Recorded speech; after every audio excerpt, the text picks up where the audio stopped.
మీకుండే ఎటువంటి గ్రహ బాధలైనా గృహ బాధలైనా శాశ్వత పరిష్కారం కోసం సంప్రదించండి శ్రీనివాస జ్యోతిషాలయ. సార్ నమస్తే.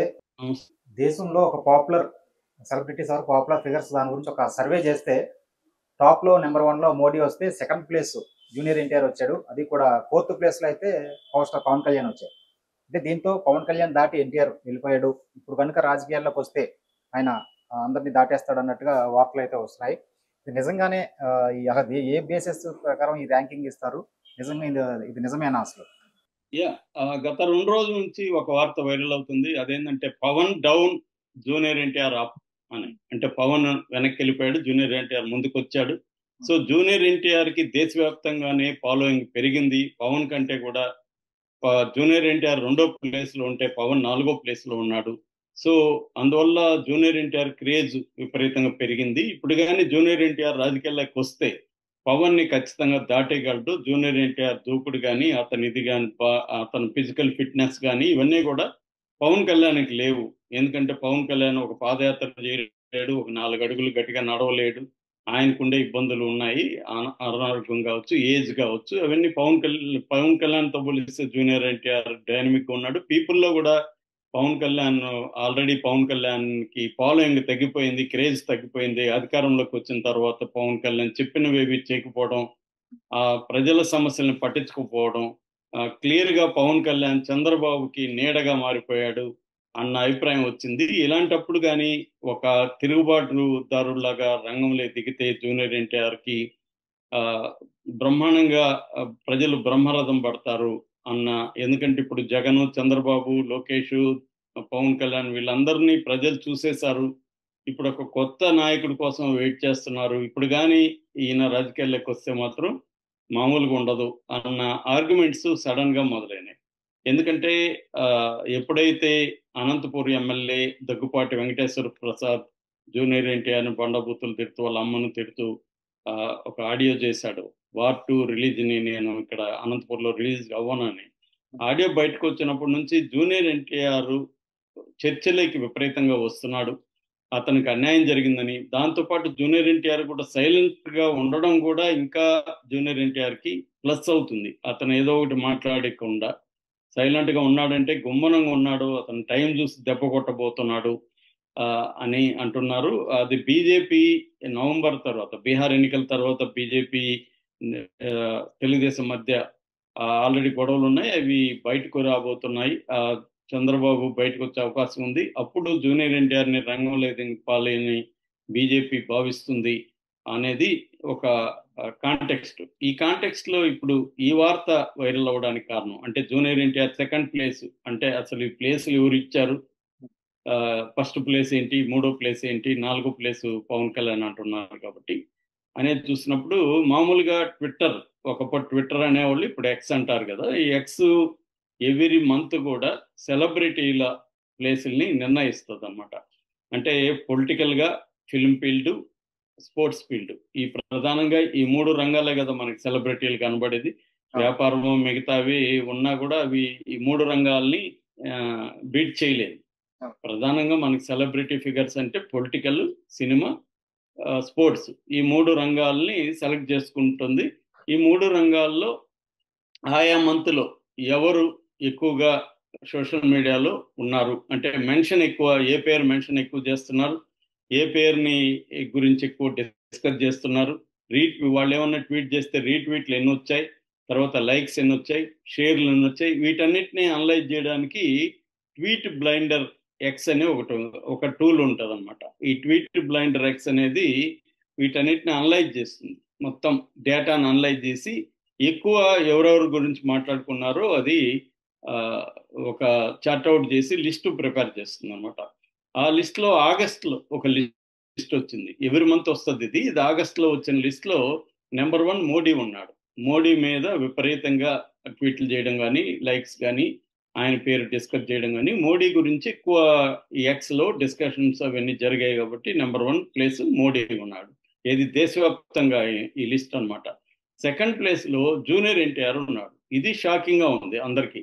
ఎందుకంటే నేషనల్ వైడ్ గా జూనియర్ ఎన్టీఆర్ కంటే కూడా పాపులర్ ఫిగర్స్ చాలా మంది ఉన్నారు.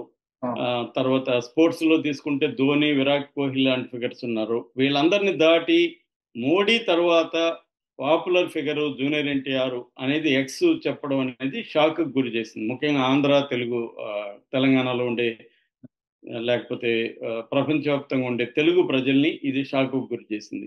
అవునా, జూనియర్ ఎన్టీఆర్కి ఇంత ఫాలోయింగ్ ఉందా ఎక్స్ లో అని. అట్లాగే 3వ ప్లేస్ లో విరాట్ కోహ్లీ వచ్చాడు. 4వ ప్లేస్ లో ధోని, పవన్ కళ్యాణ్ వచ్చాడు. 5వ ప్లేస్ లో ధోని. 6వ ప్లేస్ లో అల్లు అర్జున్ అండ్ అక్షయ్ కుమార్, వీళ్ళిద్దరు వచ్చారన్నమాట. మన దగ్గర డేటా 6 ప్లేసులకు ఉంది. 6 ప్లేసుల్లో వచ్చిన బాప్ బ్యాచ్ వీళ్ళు అనమాట. సో ఇప్పుడు ఏంటంటే మోడీ కంటే పాపులారిటీ ఉంది. పైగా ఈ మధ్య కాలంలో ట్రంప్ మనకి 50% టారిఫ్స్ విధించడం, దాన్ని మోడీ గట్టిగా వ్యతిరేకించడంతో మోడీకి ఒక్కసారిగా ఇమేజ్ పెరిగింది. అంతకుముందు యుద్ధం విరమించినప్పుడు ట్రంప్ నేనే ఆపానన్నప్పుడు మోడీ ఇమేజ్ కొంత డౌన్ అయింది. ఎందుకంటే మోడీ ట్రంప్ చెప్పినట్టు యుద్ధం ఆపేశాడా అని. ఎందుకంటే యుద్ధం మనం గెలిచిపోతున్నాం, పాకిస్తాన్ ఓడిపోతుంది, ఇట్లాంటిది ఒక మోడీని సపోర్ట్ చేసే మీడియా కొట్టిన టైంలో సడన్ గా యుద్ధం ఆపేసరికి అందరూ మోడీని సమర్థించే వాళ్ళు కూడా డిసప్పాయింట్మెంట్ వచ్చింది. దాన్ని కాంగ్రెస్ పార్టీ కానీ మిగతా రాజకీయ పక్షాలు, ప్రతిపక్షాలు ఉపయోగించుకున్నాయి. అయితే ఎప్పుడైతే ట్రంప్ ఇది చేశారో అప్పుడు కూడా బిగినింగ్ లో మోడీకి కొంత వ్యతిరేకత వచ్చింది. అంటే ట్రంప్ నేమో చాలా క్లోజ్ ఫ్రెండ్ అని, అమెరికాని క్లోజ్ ఫ్రెండ్ అన్న మోడీ చివరికి ట్రంప్ ఇంత దారుణంగా వేస్తే ఏమి చేయలేక సైలెంట్గా ఉన్నాడు అన్నట్టుగా. కానీ మెల్లగా మోడీ దాన్ని ఎదుర్కొన్న పద్ధతి, చైనాకి రష్యాకి దగ్గరైన పద్ధతి, ఆంక్షలు విధించినప్పటికీ కూడా రష్యా నుంచి ఆయిల్ తగ్గించకుండా 1.8 మిలియన్ బ్యారెల్ పర్ డే ఇంకా పెంచారనమాట రష్యా నుంచి. అంటే ఒక ధిక్కరించాడు మోడీ, ట్రంప్ని ధిక్కరించిన మొనగాడు అన్న ఒక ఇమేజ్ అయితే పెరిగింది. అందుకని ఆగస్టులో ఆయన నెంబర్ 1లోకి వెళ్ళాడు. అయితే జూనియర్ ఎన్టీఆర్ నెంబర్ 2లోకి రావడానికి కారణాలు ఏంటనేది ఇప్పుడు అందరూ కూడా విశ్లేషిస్తున్నారు. దీనికి ప్రధానంగా ఏంటంటే జూనియర్ ఎన్టీఆర్ కారణాలు 2. ఒకటి, ఆయన వార్ 2 రిలీజ్ అవడం. సో వార్ 2కు సంబంధించిన జూనియర్ ఎన్టీఆర్ మీదనే మొత్తం ఫోకస్ ఉంది. హృతిక్ రోషన్ మీద పెద్ద డిస్కషన్ జరగలేదు. నేషనల్ లెవెల్లో కూడా జూనియర్ ఎన్టీఆర్ మీదనే డిస్కషన్ జరిగింది. రెండవది, ఈ దగ్గుపాటి వెంకటేశ్వర ప్రసాద్ జూనియర్ ఎన్టీఆర్ మీద ఇచ్చేసిన ఈ దారుణమైన కామెంట్లు ఆడియో రిలీజ్ అవడం వల్ల కూడా ఏమైందంటే ముఖ్యంగా తెలుగు ప్రజలు, ప్రపంచవ్యాప్తంగా తెలుగు ప్రజలు జూనియర్ ఎన్టీఆర్కి సాలిడ్గా నిలబడి దాన్ని వ్యతిరేకించడం. వాళ్ళు ఫిజికల్గా అక్కడ ఏమి చేయలేకపోయారు. ఆంధ్రప్రదేశ్లో ఉన్న ప్రభుత్వం, తెలుగుదేశం కూటమి ప్రభుత్వం జూనియర్ ఎన్టీఆర్ అభిమానులు కానీ, అభిమాన సంఘాలను కానీ చివరికి అక్కడ ప్రెస్ మీట్ పెట్టుకోవడానికి కూడా వాళ్ళు అలో చేయలేదు. ఎక్కడికక్కడ అరెస్టులు చేసేయడం, హౌస్ అరెస్టులు చేయడం, నిర్బంధాన్ని ఉపయోగించడం వల్ల వాళ్ళు ప్రెస్ మీట్ కూడా హైదరాబాద్లో ప్రెస్ క్లబ్లో పెట్టుకోవాల్సిన పరిస్థితి ఏర్పడింది. సో అట్లాగే అనంతపురంలో నిరసన తెలియజేయాలన్నా కూడా తెలియజేయనివ్వలేదు. పైగా అతని మీద ఏమాత్రం చర్య తీసుకోలేదు. దీనివల్ల ఏమైందంటే కూటమికి వ్యతిరేకత వచ్చింది. జూనియర్ ఎన్టీఆర్కి ఒక సింపతి పెరిగింది.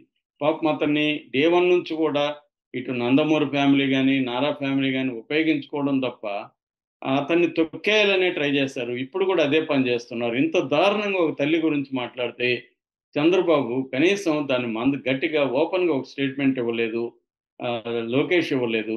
పవన్ కళ్యాణ్ ఆయన తోటి ఆర్టిస్టు తన తల్లిని అన్నప్పుడు మాత్రం పదే పదే మా అమ్మను అవమానించారని అతను మాట్లాడుతుంటాడు. వాళ్ళ అమ్మను అవమానించిన దానికంటే వీళ్ళ అమ్మను అవమానించింది ఇంకా దారుణంగా ఉంది.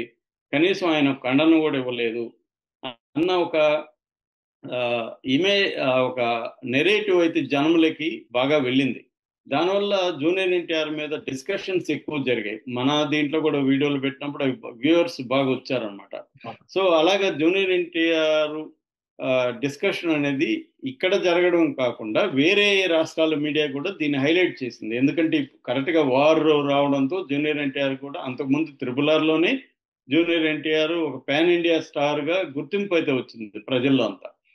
దాని తర్వాత ఎప్పుడైతే వార్ వచ్చిందో పాన్ ఇండియాలో జూనియర్ ఎన్టీఆర్ యాక్టింగ్ అబిలిటీస్ మీద వీటి మీద మాట్లాడడం మొదలుపెట్టారు. దాని తర్వాత సలార్ డైరెక్టర్ ప్రశాంత్ నీల్ సినిమా ఉండడం, ఇవన్నీ కూడా డిస్కషన్లోకి జూనియర్ ఎన్టీఆర్ని తీసుకొచ్చాయి.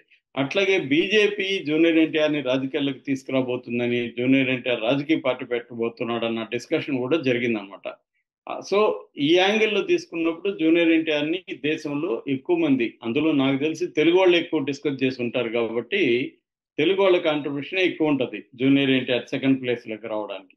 పవన్ కళ్యాణ్ మీద ఈ మధ్యకాలంలో కొంత నెగిటివిటీ నేను బిగినింగ్ లో చెప్పినట్టుగా పెరుగుతుంది కూడా, కాబట్టి కూడా పవన్ కళ్యాణ్ మీద అంత పాజిటివ్ ఒపీనియన్ రాను రాను తగ్గుతూ ఉందనేది మనకు అర్థమవుతుంది. అందుకని ఆయన 4వ ప్లేస్కి వెళ్ళారు. డిప్యూటీ సీఎంగా ఉన్నప్పటికీ పవన్ కళ్యాణ్కి ఒక క్రేజ్ ఉన్నప్పటికీ, అది కూడా ఓజీ ఇవన్నీ రావడంతో పవన్ కళ్యాణ్కి ఈ ప్లేస్ రావడానికి కూడా ప్రధాన కారణం ఓజీ. కానీ అంతకుముందు ఆయన హరిహర వీరమలు ఫ్లాప్ అవడం, దాని చుట్టూ కూడా డిస్కషన్ జరగడం వల్ల పవన్ కళ్యాణ్కి ఈ ప్లేస్ వచ్చింది.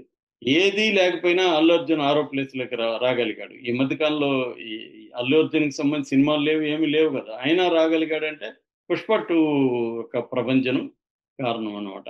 అయితే ఐపీఎల్లో ఉండడం, క్రికెట్ యూత్లో క్రేజ్ ఉండడం వల్ల ధోని అండ్ విరాట్ కోహ్లీ 3వ ప్లేస్లో, ధోని 5వ ప్లేస్లో రావడానికి క్రికెట్లో ఉండే క్రేజ్ కారణం. Thank you sir.